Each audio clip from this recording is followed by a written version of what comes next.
Good morning, ladies and gentlemen. Welcome to the meeting of the Cabinet of Staffordshire County Council today, Wednesday, the 19th of April. Item number 1, apologies. Mr Bradbury, do we have any apologies? Good morning, Leader. I'm in receipt of 2 apologies, Ian Parry and Jonathan Price. Any others? No. Item number 2, declarations of interest in accordance with Standing Order 16. Do we have any declarations of interest? For the record, there are none. Item number 3, decision notices of the meetings held on the 8th and the 15th of March 2023. Is it your wish I sign those as a correct record of those meetings? Move it. It is duly moved. Item number 4, leaders update. Colleagues, following a meeting of full council last week, I'm delighted to confirm the appointment of Pat Flaherty as our new Chief Executive. Pat is currently the Chief Executive of the London Borough of Harrow and is the former Chief Executive of Somerset County Council. Of course, John Henderson will be a tough act to follow, but Pat hugely impressed the panel with his enthusiasm, his experience and his passion for Staffordshire, where he was born and raised. We look forward to welcoming Pat back to the county when he starts his new role in the summer. There was more good news on Monday when the vast majority of parents applying for a primary school place for their child found out that they'd been allocated their first choice. More than 95% of parents received a place at their top choice and more than 99% were offered one of their top 3. With more children needing primary school places compared to last year, allocating school places and accommodating parental choice is always a careful balancing act. The fact that we are able to consistently allocate the overwhelming majority of parents to their first choice primary school shows how hard our admissions teams work to deliver for Staffordshire families. Elsewhere, all of us around the table recognise the importance of a good, connected road network for our residents, our businesses, and for delivering our economic growth programme. That's why, on top of the additional £30 million this council will be investing in our roads in the next 2 years, we were pleased to hear this month that we will also benefit from our share of the National Road Fund to help fix potholes, which have been confirmed as at around £4.8 million. We have also extended our contract with our highway partner, Amy, and we have worked with Amy for almost 10 years as part of the extension to the contract. There will be even greater focus on putting customers first and looking at innovative, cost-effective and greener solutions.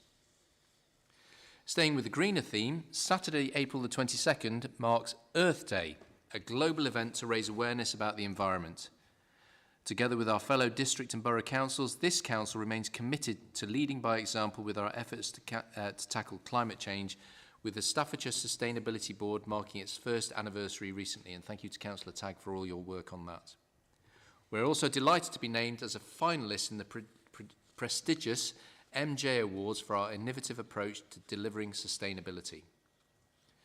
Also this month, we celebrated the fact that more than 260 small businesses in Staffordshire were supported through the 10-month pilot scheme coordinated by the County Council. £1.5 million was secured by the County Council to support new approaches and investment in skills, small businesses, people gaining new employment and using innovation in renewable energy to cut carbon emissions locally. Going hand in hand with this is our pledge to promote truly inclusive workplaces across Staffordshire. That is why Staffordshire employers are being urged to find out more about how they can broaden their workforce and bring added value to their organisations through a county-wide internship programme. This is for young people with special educational needs and disabilities and offers them invaluable employment and training opportunities. Finally, next month sees 2 big events in the county. Firstly, on May the 1st, it's Staffordshire Day, and hot on the heels of this, the coronation of King Charles III, which takes place on May the 6th. Both are great opportunities to join with family, friends and neighbours to celebrate this wonderful county and a historic event in the same week. There is plenty going on here in Staffordshire, so we would encourage everyone to get involved if they can, and to think about signing up too for a big help out over the extra coronation bank holiday. And so, colleagues, moving on to the next item on our agenda, we go to agenda item number 5, which is minutes of the meeting of the Property Subcommittee held on the 5th of April 2023. Is it just me, or we finished the leader's statement full of vim, vigour and excitement about the way ahead, and then we go to the Property Subcommittee minutes, which is very exciting too. Can I have those as a correct record of the meeting? Thank you, Councillor DeVille. We're going back to the excitement now with agenda item number 6, which is Staffordshire Means Back to Business. Oral update. Deputy Leader. Thank you very much, Leader. Well, it's a hard act to follow the minutes of the Property Subcommittee, but I'll do my best to measure up to them. This month's update has a focus on jobs creation, which is one of the most important things that the County Council is involved in supporting as our role as one of the key economic development agencies within the county. Before I talk about that, I will, as usual, talk about the universal credit figures for Staffordshire, which have just been released. This month we saw an increase in those figures of 910 claimants, which means that we now have 15,715 universal credit claimants within Staffordshire, which is around 3% of our population. That remains one of the lowest in the West Midlands and far lower than the national average for England, which is around 3.8% of the working age population. Within that, the youth claimant count saw an increase of 165 people, and that now sits at 4.7% versus a national rate of 5%. Now, those figures are in line with national trends in terms of both the time of year where we see seasonal jobs ending, but also some of the difficulties that the country has faced in terms of inflation and challenges that businesses are facing. So it is not a surprise to see that, but I think the backdrop for Staffordshire is a happier one with that low unemployment rate overall, and also the massive strides that we've taken over the last decade or so in terms of growing employment in Staffordshire to the point where we do have one of the lowest unemployment rates in both the region and the country. And key to that is our role here in the County Council. So since 2010, we've created in Staffordshire around 42,000 additional new jobs. So viewing that in context of that 15,715 universal credit claimants, 42,000 new jobs. And we continue to do so. So colleagues will be aware, in particular, that one of our main growth sectors over the last couple of decades has been in logistics, where we've seen around 11,000 new jobs created. And we have nearly 30,000 people within the county employed in logistics. We're in the heart of the country. We're a very good place to be based if you are in that line of work. But we're very mindful of the importance to our citizens that when we accept those logistic jobs, that we're accepting the highest quality ones and that we're driving innovation in that sector, which is why I'm very pleased to see businesses such as Pets at Home relocating to our county. And I'm looking forward in a couple of weeks' time to attending the opening of their new facility in Stafford, which is their headquarters, as well as their national logistics centre, creating 750 new jobs here in Staffordshire. And just a little further down the road, we are seeing the beginning of construction on the West Midlands interchange site, which will create 8,500 new jobs in the logistics sector, whilst decarbonising by driving a lot of logistics traffic off the roads and onto the railways. Very important developments in our county. And we want to do more of that in terms of driving innovation and jobs within the logistics sector, which is why, along with our Chief Executive, earlier this month I co-chaired a roundtable at Burton and South Derbyshire College, attended by some of the major players in the logistics industry, including the Chartered Institute of Logistics and Transport, an opportunity to talk about how we encourage more of the operators who want to come to Staffordshire, or indeed are already here, to innovate, to focus on recruiting more highly skilled, highly paid people within the sector, and really charting the future of logistics here, which is a future that sees a lot more digital, a lot more artificial intelligence, a lot more automation, and as a consequence, a lot more higher skilled, higher paid jobs. And we want those to be here in the heart of Staffordshire. With that in mind, I'm also very pleased to see that one of our smaller local businesses, Cocoon FMS, who are based in Lichfield, have been successful in securing £129,000 from the first round of the government's Freight Innovation Fund, in partnership with a major logistics employer, Simarco. That money will help develop a really innovative digital calculator to provide automated management of port costs and shipping expenses and provide accurate invoice information to customers, reducing delays and improving the planning of deliveries. And anyone who knows anything about logistics, particularly which crosses international borders, will understand how important that is, particularly in the world that we're operating in now, where there are more of those checks that are applied to our freight that's crossing to Europe. Exactly the sort of businesses that we want to see here in Staffordshire, innovating and making it easier for other companies to do business. More broadly, through our economic growth programme, we've been able to support a number of other employment sites through the county to provide the homes for those new jobs that people want to create here. I'm really proud to say that I-54, our key flagship employment site in South Staffordshire, is now preparing for the final occupiers to come onto the site to complete the development there. That western extension is creating a further 1,000 jobs on that site when it's further occupied. The focus there is on manufacturing, and again, they are highly skilled, highly paid jobs. Outside of that, I was also really pleased to drive past the Chatterley Valley site in Newcastle-under-Lyme a few days ago and see the cranes on the site. Construction is well underway, and the first development plots there are nearing completion, meaning that occupiers can move on site and start constructing their facilities, and we're expecting those works to commence next month. And with a detailed planning application for the first 75,000 square foot unit on the site being considered at the moment. Huge developments in a part of the county where we very much want to see more of those highly skilled, highly paid jobs. Over to the east of the county in East Staffordshire, Branston Locks is well up and running, with the first 300 houses there being built already, and the completion of the first phase of industrial units, with 2 already occupied by Werner Ladders and Sinker and Logistics.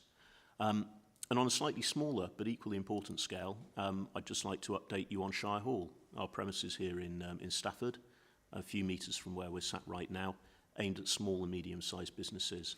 And I'm pleased to say that we now have 15 companies who are based there in the building, with a few units remaining, and with a thriving business hub where other businesses can drop into on a day-by-day basis when they want to be in Stafford to do business. So an awful lot of work supporting employment in our county in a place with very low unemployment, but where we're not taking the eye off the ball at all in terms of creating those further employment opportunities that businesses want to create here in our county. Thank you. Councillor DeVille. Thank you, Leader. Yeah, I'm very grateful for the Deputy Leader on that really positive update. Great to hear that Shire Hall is growing as an enterprise centre. It's a tremendous facility, as we know. I think we've got other things in mind to further develop Shire Hall. And I'm also delighted, Councillor White, that we're discussing enterprise hubs and further opportunities for small companies within these hubs in the Staffordshire Moorlands. I think there's tremendous potential there up in Leek and other parts of the Moorlands. So the other area of massive growth, other than logistics, that's a great news story. The other area of massive growth, of course, is tourism. And whilst supporting industries to tourism are still finding extreme difficulty around retention of staff and recruitment of staff, it's great that we constantly focus on skills, education and development of our people. Up in the Moorlands, we sort of skirt onto the logistics area around the A50 and A500 corridor. That'll bring benefits to us. And then with the benefits, undoubted benefits of tourism, I was in a meeting with Alton Towers a few weeks ago. They have some great plans on further growing their business, having suffered, difficult times in the last 5 or 6 years. They're on a great growth plan. And I think all this emphasises our focus on our local economy, large companies and the small companies, which are the heartbeat of the county, and a focus on developing people's skills and developing people. And it was a really good report. Thank you. Councillor Tagg, then Councillor Sutton. Thank you, Leader. I think I'd echo the comments just made by Mr DeVille and also Deputy Leader.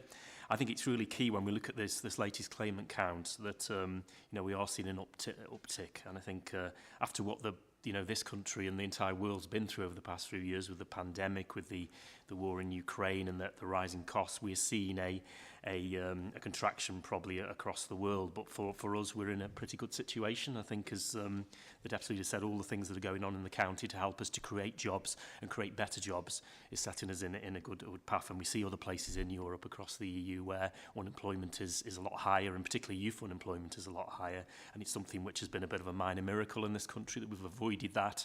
And I think through the work we can do in the county, we can keep our county at that low level. And I'd just like to sort of emphasise some of the things which were said by the Deputy Leader, particularly Chatterley Valley, the jobs that are going to come on there.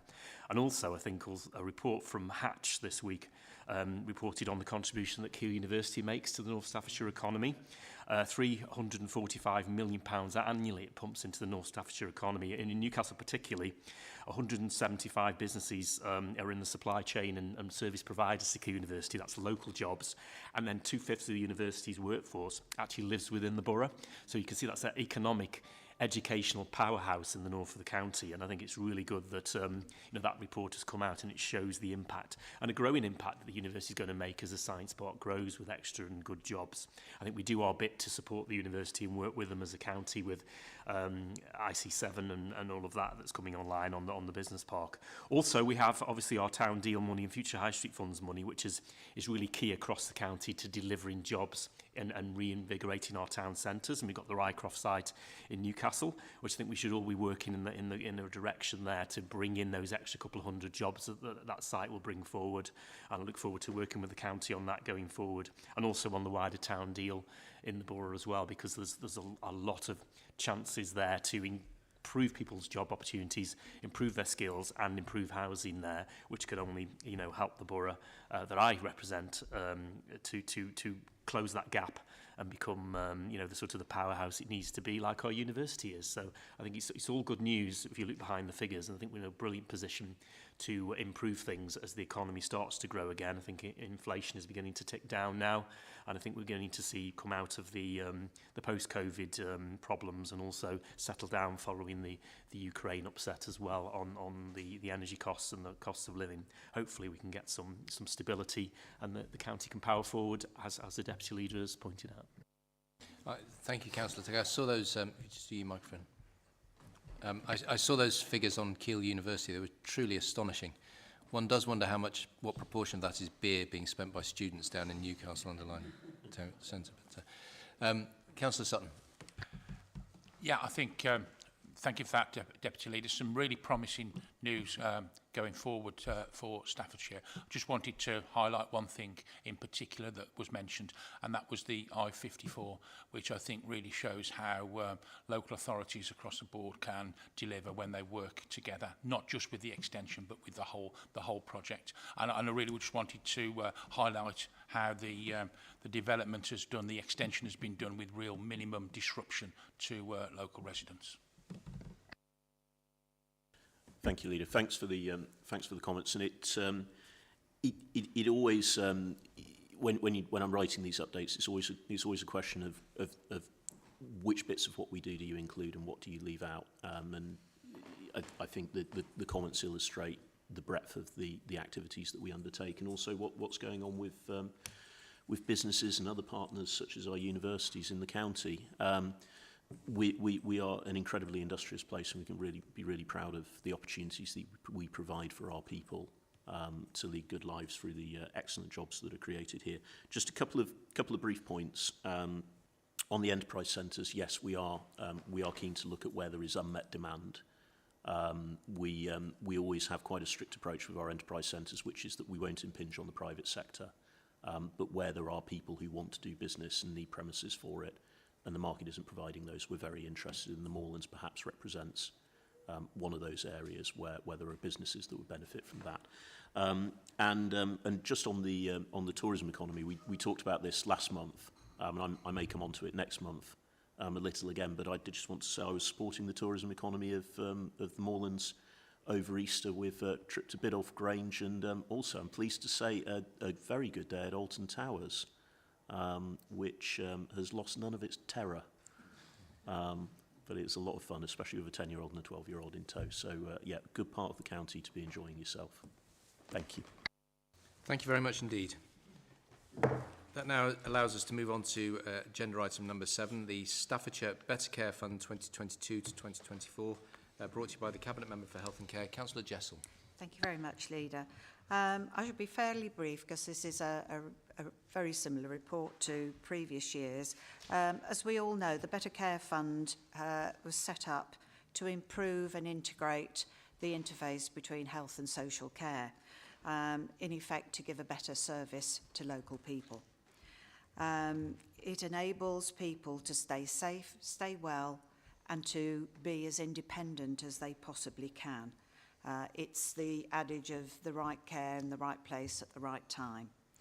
The report sets out the progress against the 2022-23 Better Care Fund plan, identifies the additional allocation that was made earlier in the financial year of 6.4 million for the Adult Social Care Discharge Fund and the inclusion of that within the Section 75 agreement. The plan is based on shared priorities with the NHS and includes workforce. And later on today, Councillor Sutton and myself will be attending the official launch of the Staffordshire Social Care Workforce Strategy, which is a crucial piece of work in not only recruiting into the social care workforce, but retaining and raising the profile and the status, and identifying how we will continue to invest in people who work in that sector to make sure that there is a proper career progression. And as I say, myself and Councillor Sutton will be doing a little bit of a double act, I think, later on, in presenting some of the really good stories that we have to share with people. So that is part of that work. But also the priority is home care, increasing the capacity and helping providers with recruitment and retention. And from April 22, there was a 12% uplift in the fees that we paid for those services. And also, as you may recall, as a county council, we set up the Independence at Home service, which is an in-house service which supplements the other home care services available. And also to help care homes in terms of availability, access, and improving the quality of care that they give. There are some key metrics that we have to report on, which are avoidable admissions to hospital, admissions to residential and care homes, and effectiveness of reablement, which is really important, and hospital discharges to a person's usual place of residence. The various tables set out the actual sums involved. The 22-23 Better Care Fund originally was 132 million, of which there are disabled facilities grants of 10 million. And then Table 2 gives a breakdown of all the schemes. There was an additional 11.6 million, making a total for that year of 143.8 million pounds. The report also sets out that the core funding for the following year, that's year 23-24, is 135.5 million pounds. And as an update to the report, I understand that we have just received the policy framework, which means we can start work on how that money should be invested. As you know, Leader, I did write to the Secretary of State complaining that we were only getting 1 year's allocation at a time and minimal notice in terms of the policy framework, whether that's had any impact, but we have got a great period of notice now, which is really helpful. The report also identifies, as we know, with disabled facilities grants, there have been difficulties. We passport the money that we receive direct to the districts and borough councils. And I know there have been difficulties in the past in ensuring that money is spent within year, and a different system is being brought in to try and improve that, because the more people who can receive those grants in a timely way to get adaptations made to their homes, those people can remain in their home and as independent as possible for longer. So it is important that we work with districts and boroughs, that we are doing, to improve that process. So that is the basis of this report. I'm happy to answer any questions before I move the recommendations. Thank you, Councillor Jessel. Just to, I suppose, I don't want to descend into a whinge fest, but, well, I'm going to do it anyway. To receive the policy framework 3 weeks after the start of the financial year means that the possibility of innovation, the possibility of prior planning, liaison, all the stuff that you need to do to get the efficient spending of public money is not feasible. We start on the back foot and we stay on the back foot throughout the financial year. And I know you've written to the Secretary of State, and I know you've implored the Secretary of State to think carefully about how that money is allocated and the timeliness of receiving the guidance on how it's spent. But it's still disappointing that we don't get, in my view, sufficient notice period to do adequate planning to allow us to look after the people we represent in the best way that we possibly can. And you say that this is a sort of pretty routine report. Yes, it is a routine report because we've been doing the Better Care Fund for many years now. But the amount of money, public money, is eye-watering. Your portfolio is getting through, just on this component alone of your portfolio, you're getting through £2.5 million per week. And therefore, planning for that sort of expenditure does require quite a lot of brain power, quite a lot of time, and quite a lot of liaison with partners. And so, once again, I would implore those people who are responsible for the allocation of that funding, please, do it in a more timely fashion, give us the guidance in a more timely fashion, and bear in mind that, of course, we have our governance mechanisms as well, and that we need to get this decision through Cabinet, and the NHS England demanding that we make a decision immediately because that's how they operate, really isn't acceptable. It wouldn't be so bad if it wasn't the same complaint year in, year out, but every time this is what it comes to. So anyway, I've got that off my chest. I feel a whole lot better, and thank you for listening. Unless there's any other questions, and I can't see anybody indicating, I don't suppose you want to respond to my bleating, Councillor Jessel. If you do, great, and then can you give us the recommendations after that? I totally agree with your sentiments there. Slow progress is being made. The situation is slightly more timely than in the past, which is a move in the right direction. But I totally agree with you. They are significant sums of money, and actually it makes it very difficult to do what I will call really innovative change, which often is what's needed to make the system more efficient, which sounds very much business-like, but actually it's people.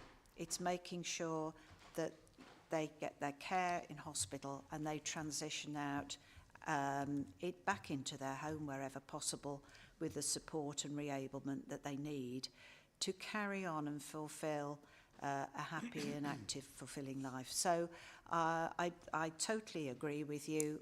I did almost leave you a door open. Absolutely. So the recommendations are that Cabinet note the progress of the Staffordshire Better Care Fund plan for 2022-23 and the associated expenditure. B, note allocation to Staffordshire County Council, the Council, and the Integrated Care Board by HM Government of the Adult Social Care Discharge Grant to the sum of £6,368,757 in 22-23, and the subsequent inclusion of this within the Better Care Fund Section 75 agreement. C, to note that the Council have transferred the 2022-23 Disabled Facilities Grant to the District and Borough Councils as required by the Ministry of Housing, Communities and Local Government, now the Department for Levelling Up, Housing and Communities. D, note that the Health and Wellbeing Board delegated final approval of the Staffordshire Better Care Fund plan for the 23-24 year to the Health and Wellbeing Board Chair, including the Cabinet Member for Health and Care. And finally, E, delegate authority to the Director of Health and Care to enter into legal agreements for 2023-24 and 2024-25 under Section 75 of the NHS Act 2006 in order to implement the respective Better Care Plan funds. I so move, Chairman. Thank you. You've heard the recommendations. All those in favour? Agreed. For the record, that is unanimous. Next item is the decisions taken by Cabinet members under delegated powers. There are two from the Cabinet Member for Children and Young People in approving the proposed expenditure volumes and delivery arrangements for the Household Support Fund, Education Support Fund in Staffordshire. Councillor Sutton, wonderful news. If you'd like to say a few words, please. Thank you very much, Leader. The total of the Household Support Fund for this financial year that's been allocated to Staffordshire is approximately 11 million. The details of the majority of that will come forward in a Cabinet paper or another delegated decision in due course. This refers to 3.5 million of this, which has been allocated to helping children in receipt of free school meals during holiday times. So already for the Easter break, children in receipt of free school meals, families would have received a £20 supermarket voucher to help towards food and other household bills. During the coming half term in May, there will be an exact similar £20 per child, and then during the summer period there'll be two £20 vouchers per child to cover 2 weeks of the summer period, and of course the other 4 weeks, as it was at Easter, the holiday activity and food programme will be available for all children in Staffordshire, all children who attend Staffordshire schools to attend one of those centres that are distributed around the whole of the county. So it includes all children free school meals, but also includes children who are on the Think 2 programme and other children who are entitled to early years pupil premium funding. I think it's an excellent use of the allocation that we get from government, and this is very similar to what we've been doing now since the 1st October while we were in the COVID period. Thank you, Leader. Thank you. Very, very useful update on that one, Councillor Sutton, and I hope you're able to put out a decent amount of publicity so that everybody who's eligible to use that gets the opportunity to do so. And then the second delegated decisions by the Cabinet Member for Highways and Transport in approving a pilot for the use of non-prescribed kill your speed not a child posters to help address local concerns for road safety in Teen and evaluate whether a future county-wide policy will be beneficial. And I quite like the idea of doing this as a pilot for the rest of the county. I'll be very, very interested to hear the results of that. Councillor DeVille, it's in your neck of the woods, and Councillor Williams, if you'd like to say a few words as well. Yeah, thank you, Leader, and I'm extremely grateful for the Cabinet Member, Mr Williams, for actioning this so quickly. It's another example of us putting road safety first, particularly the safety of children. We have a specific problem in Upper Teen, and it's not necessarily a matter of throwing thousands and thousands of pounds at an issue. This is a low-cost, short-term awareness scheme that I feel really will work in my village, and I would agree with you, Leader, that this is something that, after the initial pilot, that we can roll out across the county. And, you know, I say again, any money that we spend on children's road safety is money very, very well invested. So, Councillor Williams, thanks again for taking this on board following a short site visit, and thanks for taking it on board and implementing so quickly. I really appreciate it. And more importantly, the people of my village really appreciate it. Thank you, and thank you, Leader. It is obviously the purpose of this Conservative administration to ensure that we continue to have the safest roads possible in Staffordshire, and we're always doing that. And I think the good part about this, it will be for a short period of time. These are temporary signs. These can be used in different areas, at different times, to highlight issues where where people have problems, and remembering that we have got speed limits in effect which are correct, whereas it is drivers who do not adhere to these. So these reminders and this type of project is really useful for small identification of certain areas, and I'm hoping to see that there'll be a marked difference. I know that certain areas have tried other things and there's been differences there. These are being collated, and this is where we will be working with parishes and other areas to promote this, to try to encourage drivers to keep to the speed limits and drive carefully, and especially around children's areas. Thank you. Thank you, Leaders. You've been kind enough to open up this discussion. I'm sure there are a lot of other people who are very interested in this as well. But I'll just mention this morning, driving my son to nursery, I drove through Anslow, which is one of the villages in my area, Mosley Academy Primary School there, on a series of S's that people can take at racing speed if they want to. And it's really good to see the little signs that they have out, which are child height, little people, say, please don't park here. It's incredibly effective at just reminding you of who uses that road at particular times of day. And also not parking there, which creates its own dangers as well, but it certainly makes sure that your speed doesn't creep up at all. So these sort of initiatives, they're common sense, aren't they, a lot of them, backed by evidence, if we're going to invest in them. But it is really good to hear that this is an area that you're focusing your attention on, and one that I think we would all strongly support doing more of. Of course, the important point about any pilot is gathering the data. So let's see what the data has to say once that's been through. But thank you very much indeed for that. That's very, very welcome, and I'm going to be interested to see the results. The next item on the agenda is the forward plan of key decisions.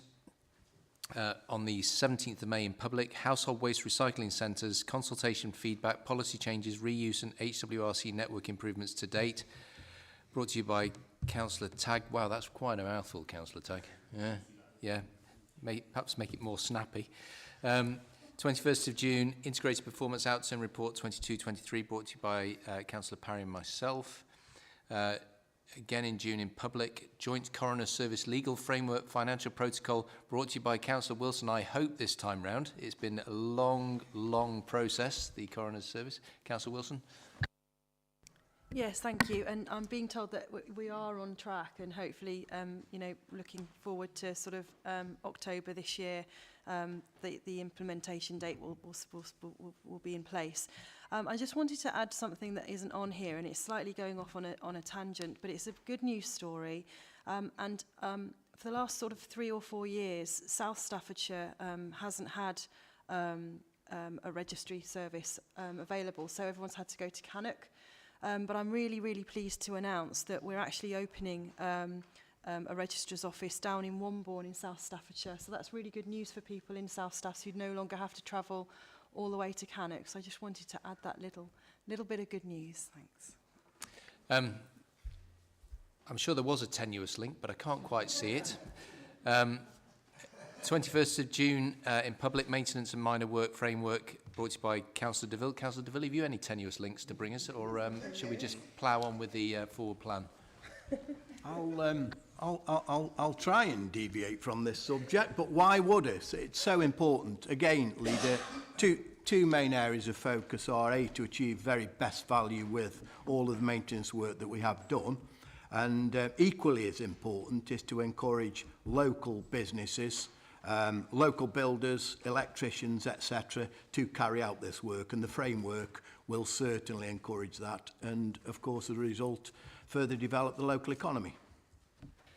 So for those people watching on, we'll get back to the format for the episode, which is we have fairly rigorous discipline when we go through the forward plan, which is I read it out and then we move on to the next one. Public in 21st of June, volunteering for Staffordshire County Council, brought to you by Councillor Wilson. Take my hint, Councillor Wilson. Again in 21st of June in public, Community Learning, Ofsted Inspection and Accountability Agreements 23-24, brought to you by the Deputy Leader, Councillor White. In July in public, Living My Best Life, a strategy for disabled and neurodivergent people in Staffordshire 23-28, brought to you by Councillor Sutton, Councillor Price and Councillor Jessel. And that concludes the forward plan of key decisions. The next item on the agenda is the exclusion of the public and press.